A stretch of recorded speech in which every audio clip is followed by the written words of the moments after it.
Hello everyone. Most of us eagerly wait for our birthdays because it is a special day in our lives. However, there are many people who struggle even to meet their basic needs. How would a birthday feel in such circumstances? We will know about this in the short story Birthday written by Vaikom Muhammad Basheer in Malayalam and later translated in English by the author himself. Now about the author. Basheer was born in 1908. He studied in his native village Vaikom and became fluent in English.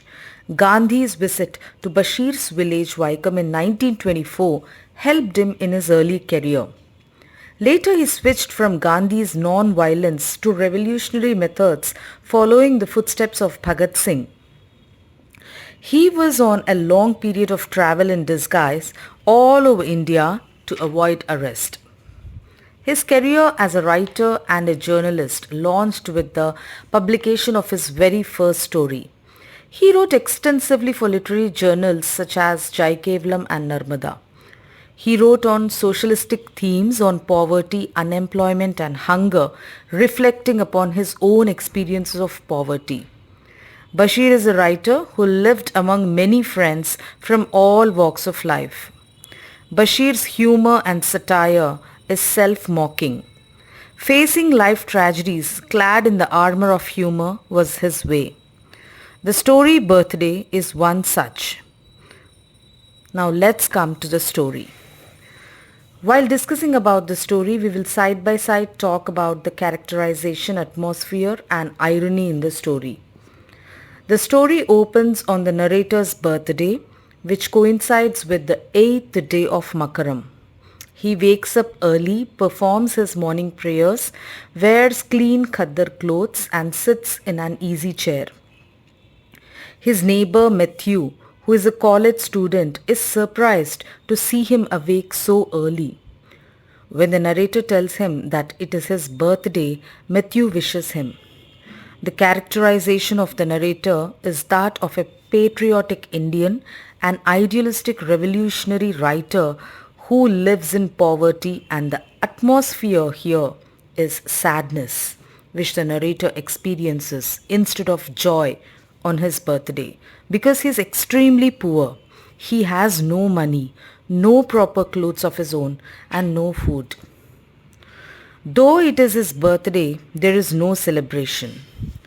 Here the characterization of young student Matthew is portrayed as a flamboyant, rich, belonging to typical Christian family who has been privileged to have his own room in the city.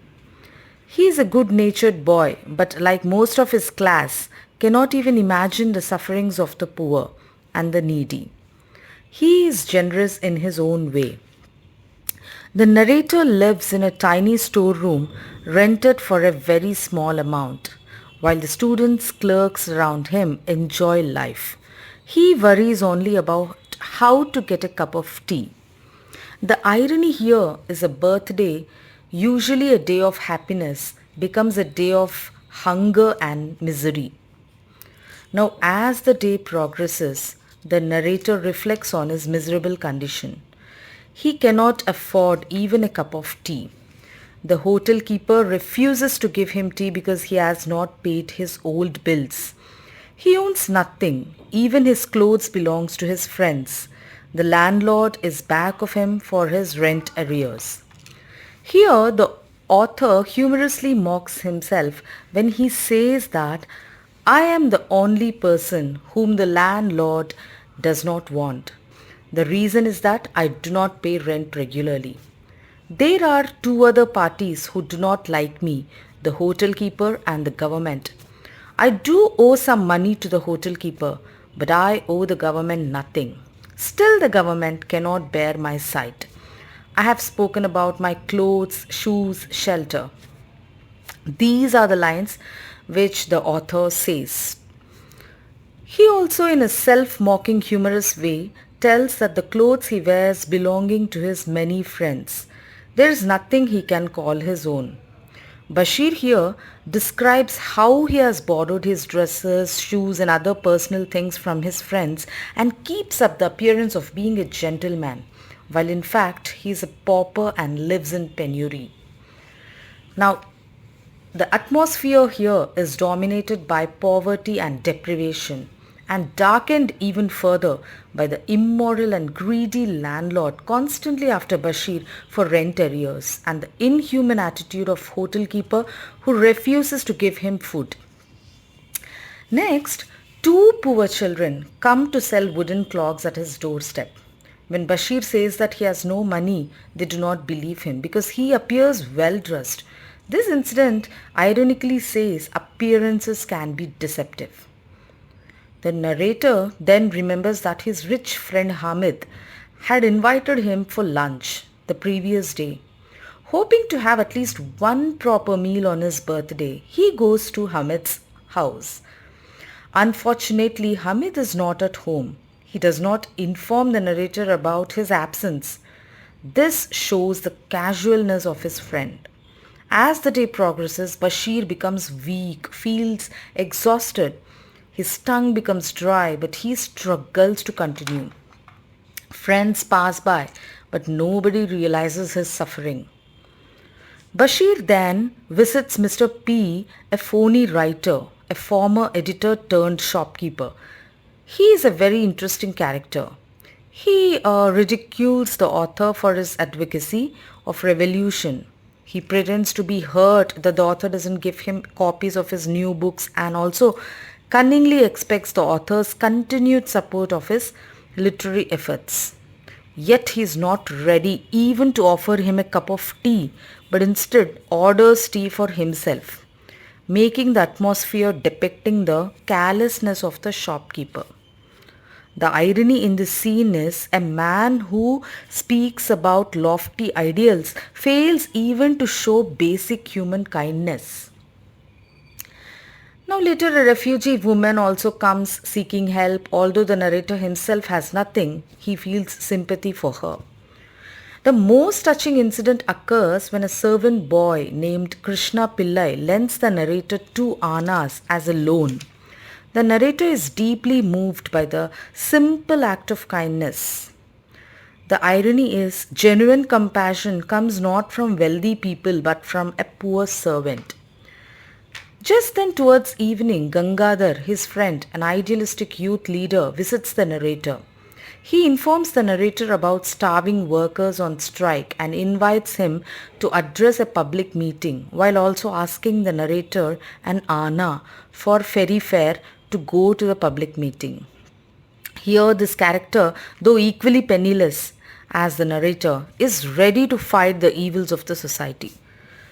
The paradox of having to share with Gangadhar half of the loan of 2 annas the author took from the servant boy depicts how truly selfless public servants and volunteers of the nationalist movement were serving pre-independent India. Gangadhar and narrator both have dosa, tea and bidi which the servant boy brings. As Gangadhar asks Bashir to give any message on his birthday to the world, the narrator gives a revolutionary message. Let the present social order be burned down and let a new world be born. Meanwhile, the narrator notices a picture on the newspaper wrapper in which the dosa was wrapped. A man standing erect among skyscrapers, bound to the earth with iron chains, yet looking upward into the infinite space. This gives positive message, but again the narrator is interrupted by his landlord asking for rent. This brings Bashir back from lofty ideals to harsh reality. Despite dreaming of changing society, he is still unable to solve his immediate problem, that is poverty. Then at one point the policeman takes Bashir for questioning. The authorities ask him questions such as, "Who are your friends? What are you writing? Are you associated with any secret organizations?" The government suspects him because of his revolutionary ideas and political activities. But the irony lies in the fact that the narrator is starving and cannot even afford a tea. Bashir humorously remarks that although he owes the government nothing, the government still cannot bear his sight. He is harassed by the CID and the deputy police commissioner. Yet there is optimism which lifts up the author. In the end, the story is shaped by the contrast of the highly idealistic person going to sleep on an empty stomach on his birthday when the mediocre middle class people who are going about minding their petty selfish lives gathering together and making merry. Now let's come to the structure of the story. Structurally, the story is written in the form of diary entries. It records the happenings of a single day in the narrator's life. The language is simple, conversational, which enters the reader's mind easily without any language barriers. The narration is the first person autobiographical mode. Although the narrator closely resembles Basheer, the narrator and the author are not completely identical. Basheer artistically reshapes his personal experiences into literature. The first person narration allows readers direct access to the narrator's emotions, thoughts, and sufferings. There is a contrast in this story in the form of the birthday versus starvation, wealthy friend versus poor servant boy, physical chain versus spiritual freedom, government power versus helpless writer, social celebration versus personal misery. So, in conclusion, Birthday is indeed a story of stark realism, capturing the loneliness, struggles, and the enduring human spirit in the face of life's harsh realities. So, thank you for watching this video. If this explanation helped you understand the story from MEG 14, Contemporary Indian Literature in English Translation, please like this video, share it and subscribe to the channel for more IGNOU related literature and linguistic topics. Thank you.